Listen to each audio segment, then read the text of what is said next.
आमचा प्रयत्न आहे, पण हा पूर्ण व्हायला अजून 4-6 महिने लागतील. डिसेंबर एंडपर्यंत सगळा परफेक्ट पूर्ण होईल. महाराष्ट्राची आध्यात्मिक परंपरा ज्ञानेश्वर तुकाराम महाराजांच्या रूपाने या हायवेवर प्रतिबिंबित होणार आहे. हा ग्रीन हायवे व्हावा. आषाढी कार्तिकी वारी ही महाराष्ट्राची परंपरा आहे, संस्कृती आहे. मात्र यालाच कुठेतरी अडथळा येत होता, तो म्हणजे रस्त्यांचा. आणि याच पालखी मार्गाची पाहणी गेले 2 दिवस केंद्रीय मंत्री नितीन गडकरी करत आहेत. त्याचं काम देखील आता पूर्ण होत आलेलं आहे. आता आपल्यासोबत केंद्रीय मंत्री नितीन गडकरी आहेत. सर, काय सांगाल, कालपासून तुम्ही पाहणी करत आहात, काय नेमकं अजून काम बाकी आहे आणि यंदा तरी वारकऱ्यांची वारी ही सुखद जाणार आहे? आमचा प्रयत्न आहे, पण हा पूर्ण व्हायला अजून 4-6 महिने लागतील. डिसेंबर एंडपर्यंत सगळा परफेक्ट पूर्ण होईल.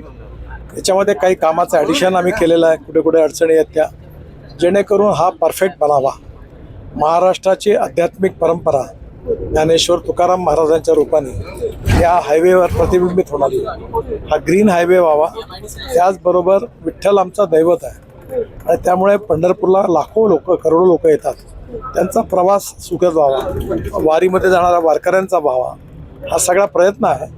आणि साधारण 4-6 महिन्यात सगळे कामं पूर्ण होतील आणि मग नक्कीच सगळ्यांना कम्फर्ट मिळेल असं मला विश्वास आहे. 12,000 कोटी केवळ या 2 हायवेवर खर्च केला. सर, काल देखील तुम्ही पाहणी केली ज्ञानेश्वर महाराजांच्या पालखी मार्गाची, आज देखील पाहणी करताय. काही त्रुटी देखील आढळल्याचं तुम्ही सांगितलं, काय त्या त्रुटी 400 आहेत? कोटीचे कामही जाहीर केले.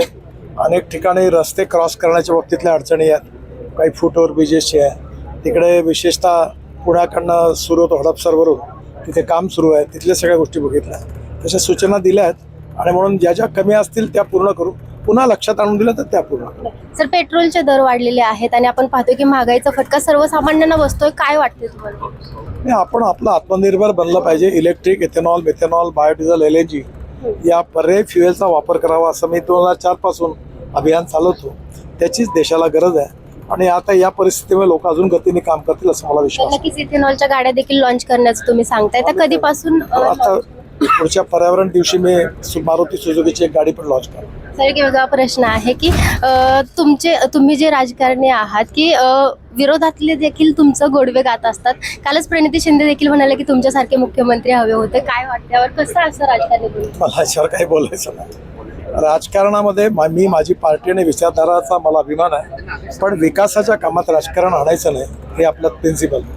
नक्कीच, धन्यवाद सर. तर एकूणच आपण पाहतोय की कालपासून नितीन गडकरी जे आहेत ते या पालखी मार्गांचे पाहणी करत आहेत आणि आणखीन जे काही काम कमी आहे ते आता पूर्ण होणार आहे. पुण्याहून सोहेल निमगिरे, डिजिटल प्रभात.